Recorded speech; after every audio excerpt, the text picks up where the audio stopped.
Daily Objective for Thursday, January 18th.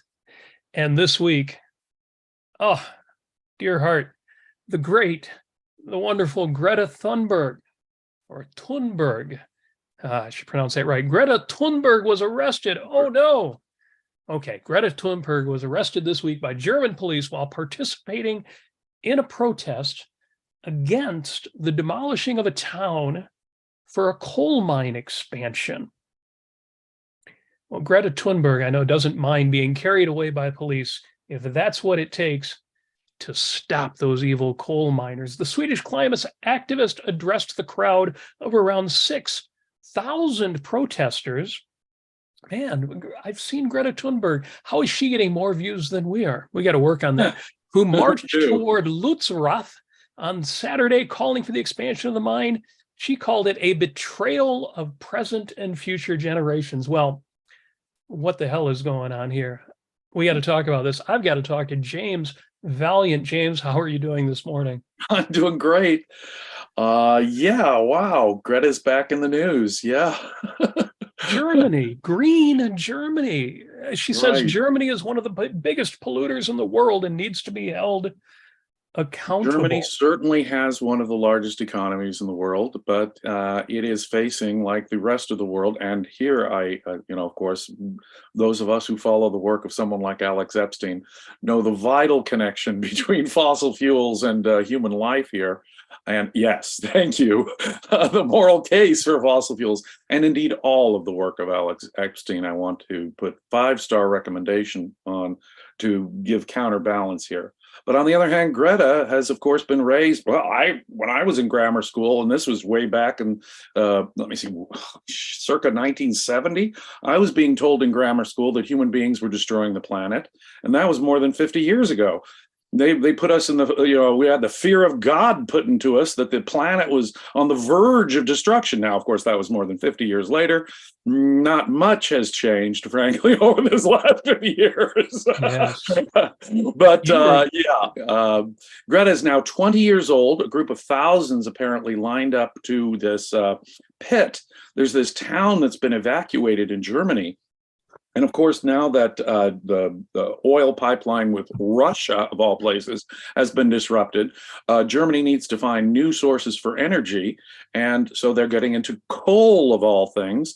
And, Greta Thunberg, of course, thinks of fossil fuels as evil themselves. And so she is going to protest this village becoming, it's mostly an abandoned village, becoming a coal mine. But they had dug a pit. These protesters went right to the edge of this pit, apparently, and that was dangerous. One of them actually went down into the mine itself, fell into the mine itself. So it was a dangerous thing. It was trespassing, and so they were arrested in an act of civil disobedience. And they're not done yet. There are now people living in tunnels under the village to stop what's going on. And they're claiming they don't care if they die in the process. And wow. It's interesting. This is a village. It was a hamlet established in 1168. And the last resident, Eckhard Hukamp, became the owner of the last remaining farm a few years back. By 2021, the hamlet had become the center point of the protests against the Garzweiler mine.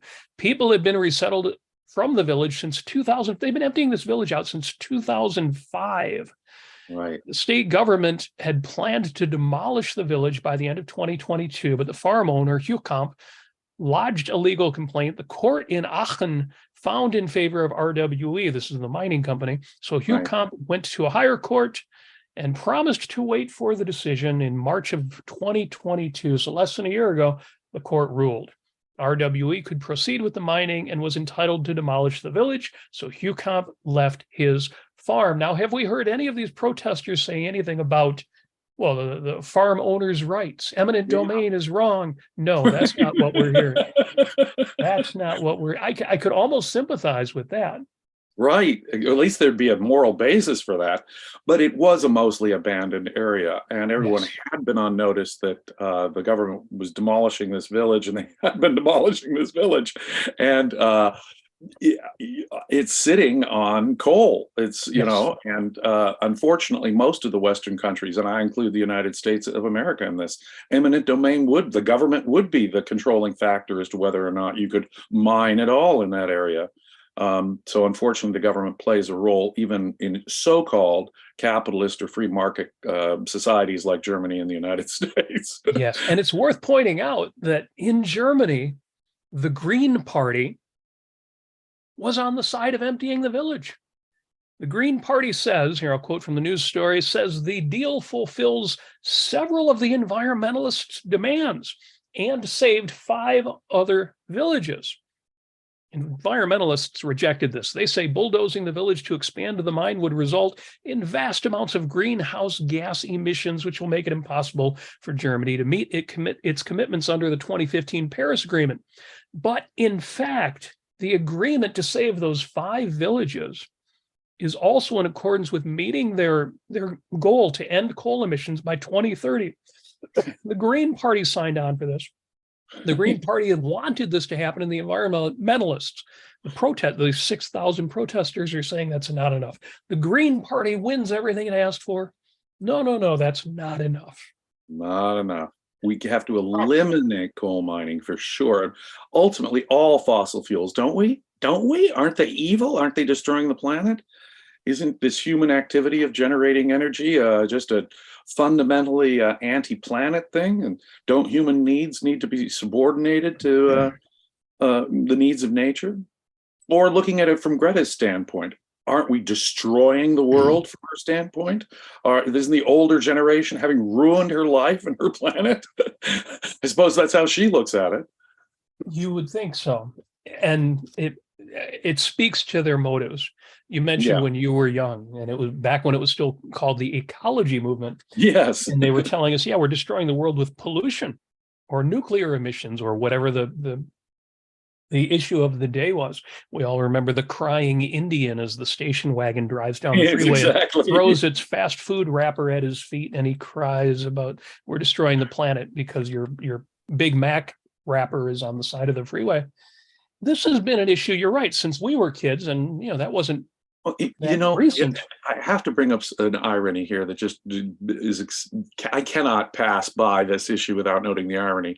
In the 1970s, first I was told by the leading ecologist, that's what they called it then, Paul Ehrlich, who was predicting that by the turn of the 21st century, we would be out of petroleum. The fossil fuels, we have a limited amount. Jimmy Carter told us that shortly into the 21st century, by the end of the 1970s, President Jimmy Carter said that, oh yes, within a decade or so of the 21st century, we will be out of fossil fuels. Now that would have been news for, champagne cork popping for these environmentalists. No more fossil fuels to destroy the planet. But as it turns out, those environmentalists were dead wrong. Now, of course, at that time, global ice age was what they were predicting from man-made catastrophic activity. But so to them, oh my goodness, that's not necessarily a good thing. But you'd think in the light of that now, 50 years later, the limits, the finite limits of fossil fuels out there didn't turn out to be true. We have more fossil fuels untapped in the ground that we've discovered now than existed even then. So, what an irony. They got a little bit nuanced and changed it from running out of oil to peak oil, but even none of that has come to pass, that we had reached a point of diminishing returns. No, because of fracking, and who knows what will come next after fracking. No, once again, we have found a way to beat those technological or the supposed limits and transcend them. And I'm glad that you mentioned Paul Ehrlich. But first, let me mention that we have a super chat from Allie Beard, who says, arrested should be in quotation marks. And she says, staged. Now, if you saw the thumbnail to today's episode and that grin on Greta Thunberg's face as she's being hauled away by the police, Allie has every reason to say exactly that. So thank you for the super chat.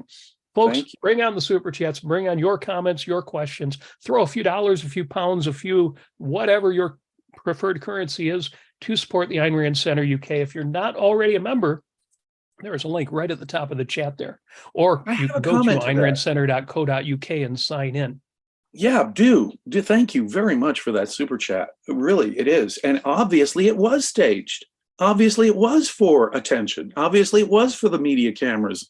Obviously, it was for all of that. Obviously, she wanted there to, if the police hadn't been there, she wouldn't have gotten the amount of attention. But also consider whether we agree with what they're demonstrating for or not. That is in the nature of civil disobedience. If I'm going to intentionally break a law to try and raise awareness or to bring this to the attention of people, then what I want is the cameras there. I want a crowd there. I want to get attention for what I'm doing.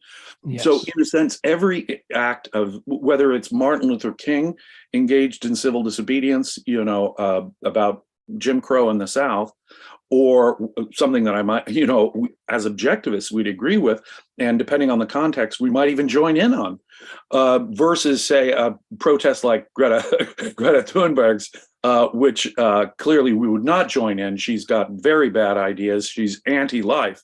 But whether we agree with it or not is beside the point. The nature of civil disobedience is to have a staged thing where you're getting an audience. Please note that I'm being arrested.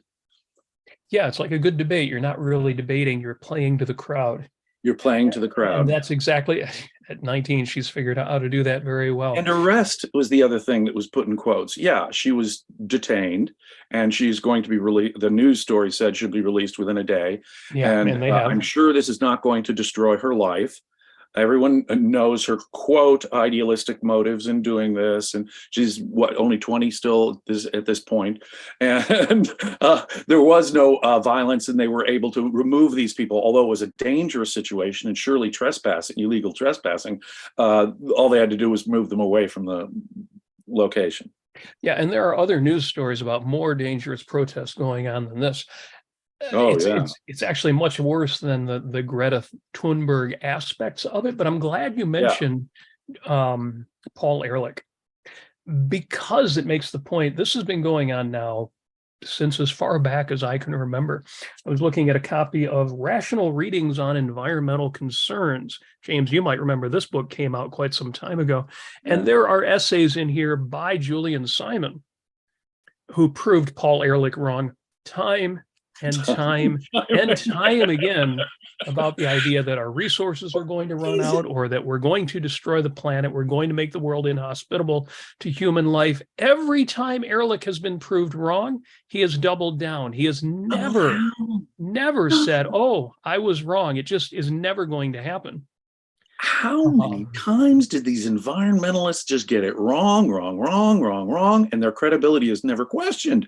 No. My goodness, but if you looked at the films of the late 1960s or 1970s, we should already be in some environmentalist. Kids of my generation who were going to high school in the 1970s and would have us believe that by this point, living in hell, we should be at each other's lapsing about us. It, of course, never takes place. These disastrous predictions are just scare tactics. Honestly, they are.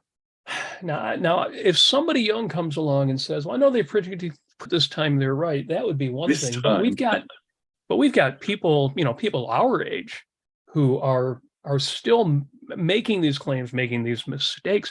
This book came out in 1992, and people like me were reading books like this just to buttress our arguments. Now we're at the point where, the screen is seized up. Hopefully we're not stalled on your end. Now we've got books like The Moral Case for Fossil Fuels, which are essentially armaments in this battle, including talking points that are essentially irrefutable.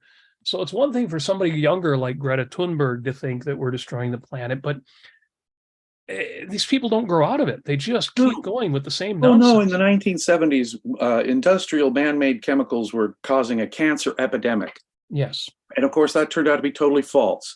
Yes. Industrialized countries have a lower incidence of cancer rates than non-industrialized countries, for example.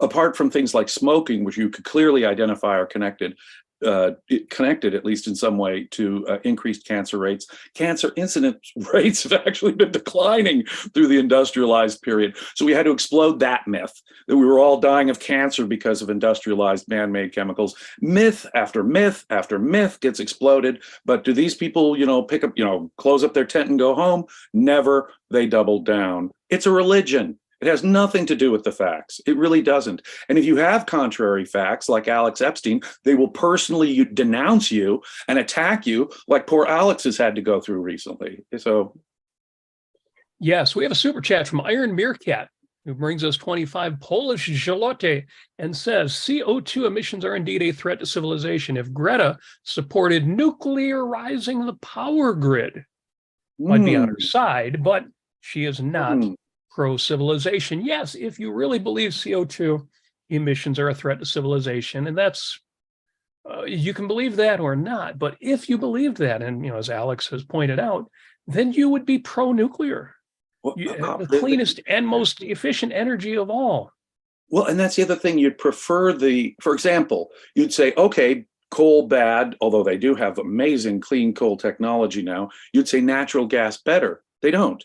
Or you'd say, hey, nuclear power, that takes care of carbon emissions altogether. But do they do that? No. It's not that they want less carbon or no carbon and lots of energy. They don't want energy. They want to, it's an attack on industrial civilization. It's an attack on technology, man's basic means of survival. It is an attack on humanity, in effect, underlying all of it. Now, you wonder if everyone like Greta realizes that what she's advocating is the death of humanity, while she's out there crying her crocodile tears about how her generation is being destroyed. She's got it exactly backwards. Now, look, carbon may be creating, I am not an environmental scientist. It looks to me like there has been some rise in the temperatures in recent decades. But the fact what man's role in that is too, in technology, is a very debatable subject. But if I were to believe, and there is some evidence for this, nothing catastrophic yet from what I can tell, nothing that man can't cope with technological responses from what I can tell. But if you believe indeed that animal exhalation, carbon dioxide, the stuff that all animals breathe out, is some form of pollutant and is causing a global problem, global warming, then you'd embrace nuclear energy. You'd embrace new technologies. You'd embrace the safe coal, or you'd go say, oh no, natural gas is better than these other fossil fuels. But they don't even think like that. They're obviously opposed to energy. They're obviously opposed to industry and technology. No, an interesting thing about Alex Epstein is that he is someone who acknowledges that there may actually be an impact from CO2. And then he says, as we all should, if that's true, where do we go from there? What do we do about that? And all of his answers, all of his suggestions, everything that he says is pro-human life. Even if that's happening, here is the rational thing to do. It's just like in Germany, where the Green Party got everything they wanted. They wanted coal gone by 2030. They wanted these villages preserved. They got everything they wanted. And the environmentalists still said, well, that's not enough. We want an out of context answer to our whims, a desire for windmills and solar power to somehow be enough, which they're not. The great thing about Alex's approach is that everything is reality based. Even when he says there might be some truth to the idea of climate change. And then, okay, what in reality is our response to that? Well, first and foremost is we maintain human flourishing. We don't cut back on energy production because that harms all of us in industrial societies, but most especially people in developing third world societies that are still scraping by, trying to survive. Lives are being saved in societies like that by energy, by fossil fuels. So the last thing you do to solve any quote unquote problem is cut back on what is providing not just prosperity, but even simple life-saving. Of the big industrialized countries in the world, the United States, whatever the causes and whatever you think about it, is leading the world in carbon emissions reduction. You know, if carbon emissions are a problem, then what you want is more industry, more technology. You want to become more like the United States so you can get in a position where you're reducing if that is a problem for you, then let me suggest that the best solution would be to embrace capitalism and technology. Quite the opposite. The worst polluters in the world are the poor or developing, and they're the ones in between trying to develop are some of the worst polluters. So the answer is not anti-capitalism or controlled economy or anti-technology. Quite the opposite. It is the wealth of an industrialized civilization that permits us, in fact, even the aesthetic luxury of permitting pristine, untouched nature. But if your goal is pristine, untouched nature in itself, then what you're really opposing is humanity. And then when the mask slips and some of these environmentalists say, well, what we really want is some giant pandemic to wipe out most of the human population, I think we're getting to the real motives here. Underneath it all, it is man hatred. It really is. It's hatred for our humanity, for the species, and our basic means of survival. They'd rather see us live at the Pleistocene caveman level or not exist at all, so that nature in itself could be, it's a form of altruism, but it's a kind of bizarre form of altruism. It's global altruism. Humans have to sacrifice both on the individual and species level for the sake of the planet. Imagine that. Yes. Monstrous. Yes. It's a real challenge to figure out what their motives are when you have somebody like Greta Thunberg, who thinks we're destroying the world. Maybe if I was 20 years old, because I remember being 20 years old and being told these things, I might believe that. Yeah. But her teachers, her mentors, the news reporters who should know better, but especially the leadership in the environmentalist movement. We have been fighting those people for as long as I can remember. I showed you Rational Readings for Environmentalist Concerns has George Reisman's outstanding article, The Toxicity of Environmentalism, in it. Brilliant article. Before that, I remember we had books like Dixie Lee Ray's Trashing the Planet, answering the charges of the environmentalists at the time. This war has been going on for as long as I can remember. Again, I can almost understand young people who don't know any better. But yes, there are absolutely nihilist motives of anybody old enough to have been through this and to have seen ample evidence that they're simply wrong. And not just wrong about that we're destroying the planet, but wrong in their approach. In their approach, their entire approach. They're not focused on humanity or flourishing. Yeah. Now, on the issue of civil disobedience, it's an interesting thing. There've been cases of civil disobedience for various things, as I've said, going way back. And when we engage in civil disobedience, we have to be prepared, as Ayn Rand said, to take the consequences. If we live if we're short of a situation where we're going to go to rebellion, we're ready for an American Revolution and to take down the government and to engage in actual civil war, short of that, if you believe that your country still has enough freedom that you can change things, that civil disobedience is sometimes a proper thing to do, to get attention to an unjust law. As I pointed out, Martin Luther King would be protesting racist Jim Crow laws back in the 50s and 60s and engage in civil disobedience. But if he was going to break the law, he was ready to take the consequences. And the consequences were part of getting the message across to people that this was an unjust law. But you have to be prepared to take the consequences. And it is still no excuse to violate someone else's rights. If you're going to block roads, if you're going to actually prevent people from doing, or worse, destroy their property or attack them, there is no excuse for violating someone else's rights. Right. Because an unjust law in every case will be itself a rights violation. So to protest it, you don't need to violate anyone's rights, even if you're going to do that. But even if you're violating a law, like a trespass law or the law itself that you think is unjust, you still have to be prepared to take the consequences, to be arrested and take what's coming. Ayn Rand addressed that in Capitalism, the Unknown Ideal, in the essay, The Cashing In, the Student Rebellion. In regard to civil disobedience, she said, civil disobedience may be justifiable in some cases when and if an individual disobeys a law in order to bring an issue to court as a test case. Such an action involves respect for legality and a protest directed only at a particular law, which the individual seeks an opportunity to prove to be unjust. The same is true of a group of individuals when and if the risks involved are their own. But there is no justification in a civilized society for the kind of mass civil disobedience that involves the violation of the rights of others, regardless of whether the demonstrator's goal is good or evil. The end does not justify the means. No one's rights can be secured by the violation of the rights of others. Mass disobedience is an assault on the concept of rights. It is a mob's defiance of legality as such. She goes on, if you've got a copy of Capitalism, the Unknown Ideal, it's in there. Otherwise, you'll find that online in the Ayn Rand lexicon under civil disobedience. Now, And it's obviously, exactly right. yeah, and obviously, she goes on to say, obviously, if you reached a point where you don't have free speech, there is no even semi-democratic means of changing your world peacefully.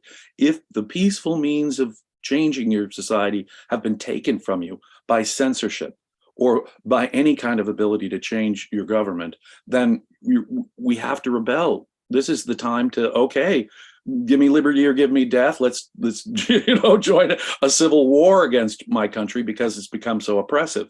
Short of that, normally it's discussion and debate in the world of ideas. It's ideas that change the world.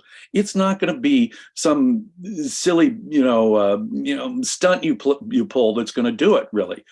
If, however, you can challenge it in a legal sense, if you can bring attention by peaceful means to the community, then you're doing something positive. You're bringing a legal challenge, ideally, as Ayn Rand says, or if you can do it in a very peaceful, non-rights violating way, at least raise attention, get this, on the radar screen for people. I think those are valid motives, but how can they ever justify violating another individual's actual rights? I can't destroy his property, steal from him. We can't just all gather on his front lawn without his permission, destroying his property because we have some beef. No.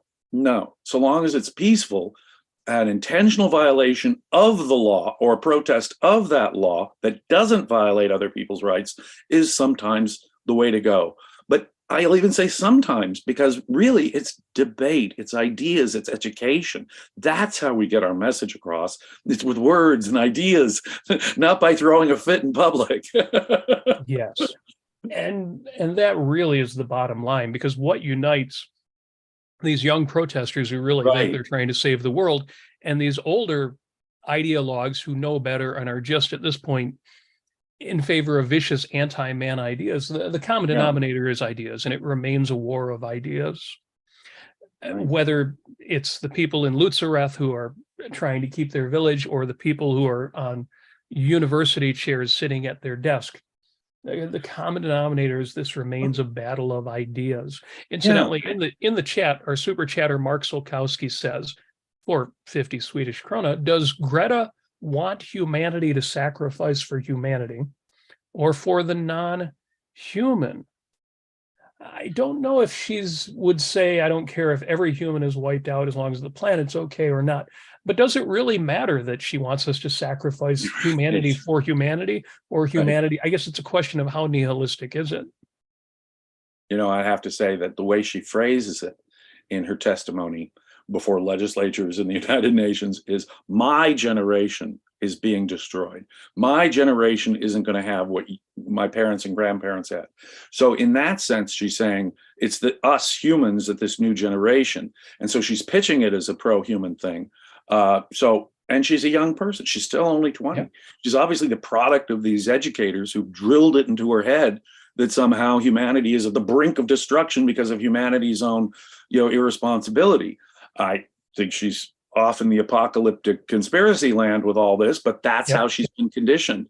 So I'm not sure, and I wouldn't want to psychologize her or even get into her mind even that much deeper.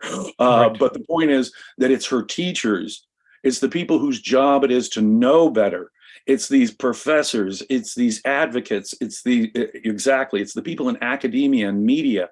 They're the ones responsible for conditioning this generation of young people into being terrified.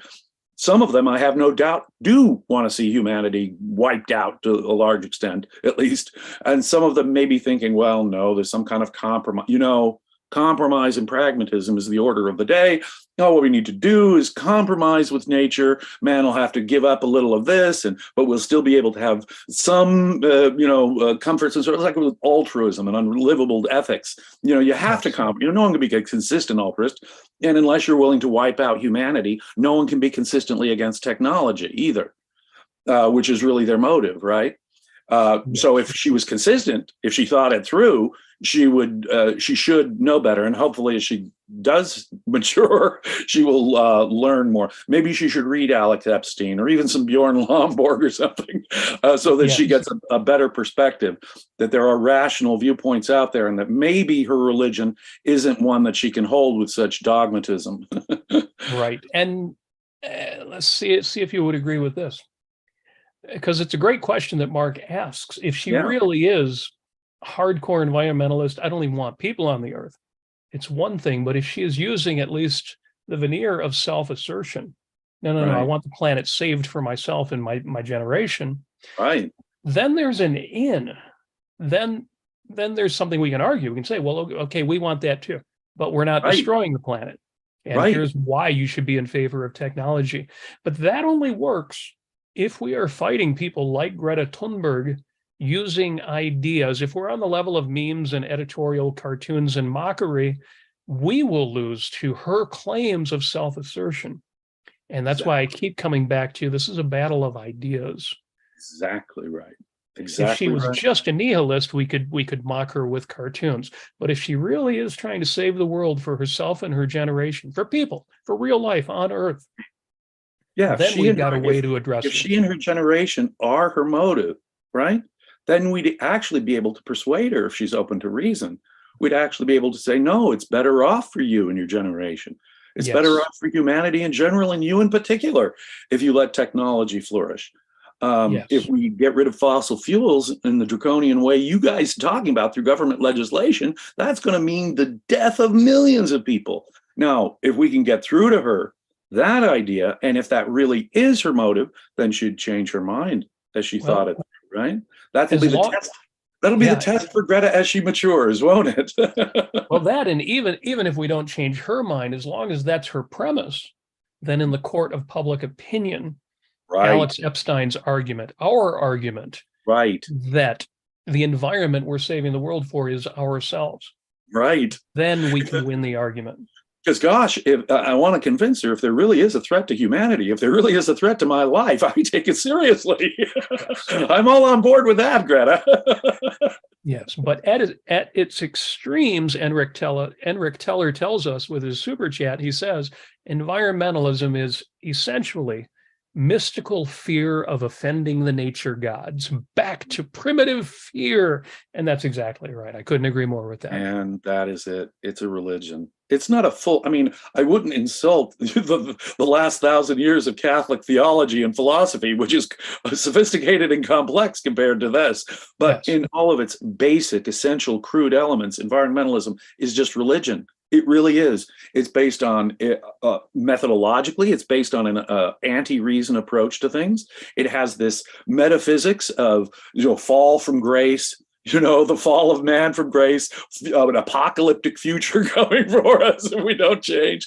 So just all these features, this Garden of Eden plus this later apocalypse feature, combined with these emotional elements that are just absolutely pure religious convictions. So I couldn't agree more. It's a kind of religion. And at least it's not as developed, say, as Catholic theology, but it has all the hallmarks of a developing religious system. No question about it. And you'll notice that it's shared by both the right and the left. How many times have I spoken with a right winger, a conservative? So I'm a conservative, and that makes me a conservationist, and that makes me an environmentalist. And I don't want to use the Nazi word, but in pre-Nazi Germany, the conservatives were the environmentalists. The conservatives were the ones who were saying back to nature, and we don't like industry and technology. And you see a lot of that bleed through into even conservatives today. They are not necessarily friends of capitalism at all. Insofar as they are conservatives. Just toss that in. It is a religious idea. If that sounds extreme, folks need to read C. Bradley Thompson's book, or just look at Yarom Hazony, who says, what's great about America is not independence and liberty. It's our institutions, including, for example, our national parks and our federal lands, our beautiful spaces. You're exactly right, James. And it's almost, I would say it's getting worse. It's getting worse under the kind of conservatives that we have today. I call them preservatives with all the staleness that implies. But exactly right. Build it into their religion. We are the guardians, the tenders, the caretakers for God's creation. We're like Adam and Eve in the Garden of Eden. God wanted sort of gardeners to take care of the garden. That's why he created people. So we're really just God's gardeners here on this planet. Now, if that's what you think of yourself as, you can abandon the metaphysics. What's interesting is that very much like socialism, environmentalism, you can abandon the metaphysics of religion and still have accepted all of their ethical premises and the epistemological method that'll get you there. So you're right. The answer here is ideas. If you're not willing to address the ethics of the situation with a rational methodology, it doesn't matter whether your metaphysics is God or not, because they both end up in the same place, don't they? And as usual, I don't want to make a false equivalence of the left and the right. What I loathe about the right in this regard is that the left is worse on environmentalism, but the present right makes it impossible to fight the left. They're the bigger roadblock, if not the worst violators of rights. Exactly. There is no opposition to this anti-technology, anti-humanity, anti-civilization idea. The conservatives, in favor of their tradition and their love of the past and all that, they have absolutely taken the ground from underneath any opposition to environmentalism. The Republicans in my country, the conservatives around the world, they are maybe more responsible in having no good response to this green religion. They may be more responsible for what's happening in the world today than the Gretas. Yes. Yeah. I want to fight the left, but I keep having to say to the right, get the hell out of my way. Get out of my way. You're making it impossible for me to do that. One of my favorite Ayn Rand quotes, get the hell out of my way. Yeah. All right. Let's see. I need to ask my producer what's up next, if we have anything in the chat there. But yes, thank you for the super chats, folks. We have several today. Would love to see a couple more before we wrap up here. But either way, definitely, if you're not already a member, you know what to do. Link is at the top of the chat. But if you're listening to this afterward, just go to AynRandCenter.co.uk. It's Ayn Rand Center, RE at the end. This is a UK operation, so center is spelled that way. AynRandCenter.co.uk. Sign up, become a member. You can also become a member of the YouTube channel. Now, that's actually separate and gives you access to some things which, even if you're not a member, you would normally only have access to that way. So you can watch on YouTube the Zoom calls that we've had on Ayn Rand's fiction, outstanding discussions of the Fountainhead going on right now, as well as the weekend study sessions. And James, you, of course, are the leader of those sessions. For folks who didn't attend live on Zoom, you can go into YouTube and watch those if you are a member of the YouTube channel. Lots of ways to support the ARCUK. You should do all of them. I certainly do. Can you imagine anything better than listening to Professor Shoshana she's just the best. The Fountainhead?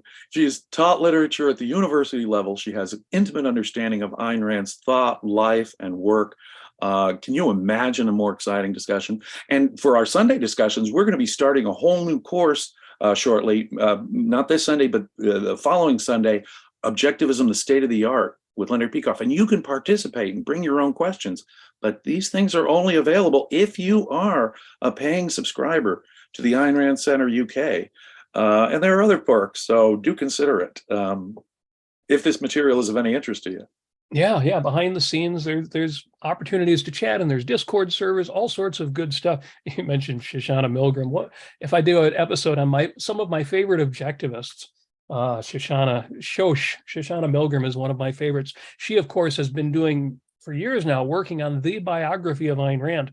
Some folks have said, why isn't it out yet? Why hasn't she finished it? But material has been coming out, and she's been helping other folks with their presentations using material she's been gathering. And of course, her own lectures. Look up her OCON talks, everything that she's had to talk about. The O. Henry talk that she gave at OCON in Austin was it's one of those talks where you kind of like crying a little bit at the end, it gets you so good. So yes, if you're not a member, you should be a member. If you're not a member of the YouTube channel, that one is fun too. And thank you to those of you who have been in with the chat. Now, Greta Thunberg is not going away. I can only hope that she's growing up, and she's not going to change her political stripes, but hopefully she'll at least change her environmentalist stripes and not go to the grave like Paul Ehrlich, being shown in every conceivable way, and not just by Julian Simon, but by all of the facts of reality, that he is wrong and wrong and wrong. And it turns out his underlying ideology makes it so it doesn't matter. People like Robert Reich, who've been shown in every way that he's wrong on economics and has even published papers showing that he's wrong on economics, but his underlying ideas make it so that that doesn't matter. It carries no weight. We can only hope that Greta will actually grow up. Time Learn will from tell. reality, pay attention to reality, and keep thinking. But it absolutely hammers home like a copy of Atlas Shrugged to the head that this is a battle of ideas. It really is down to ideas. It's not about personalities. It's not even about politics. This really is a war of ideas. Right, right.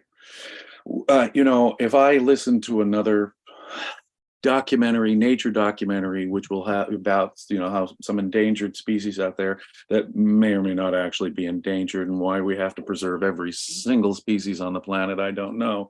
But in any event, if I hear another documentary that says, humanity is humanity are the only natural enemies of the timber wolf, I think I will throw up. It is a philosophical thing going on here. It is an anti-man thing going on here. It is only at that level. Let me, with all due respect to all the scientists who do a brilliant job on our side, pointing out the errors of all this, it is a deeper philosophical issue, and it is one that can only be won at a deeper philosophical level. And that's what I think distinguishes Alex Epstein's work from the Julian Simons and all the other great scientific type of minds out there trying to refute these bizarre apocalyptic claims of the environmentalists.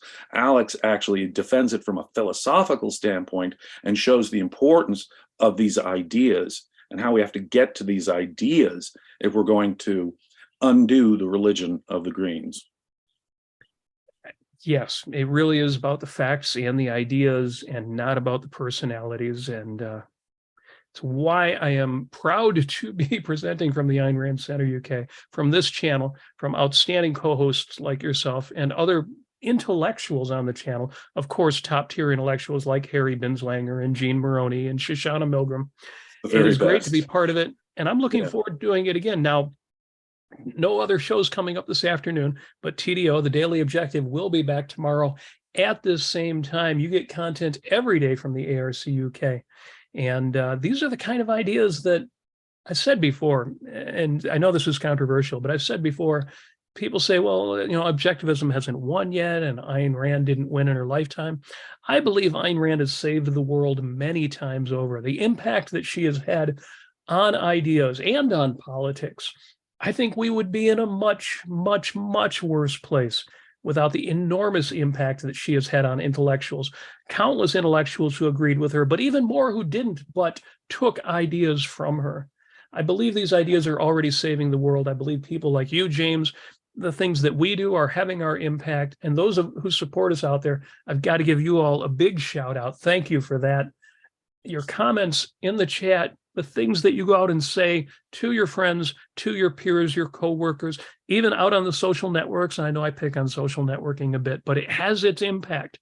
And we are, in our own little way, and Ayn Rand in her massive way, we are saving the world. I think so.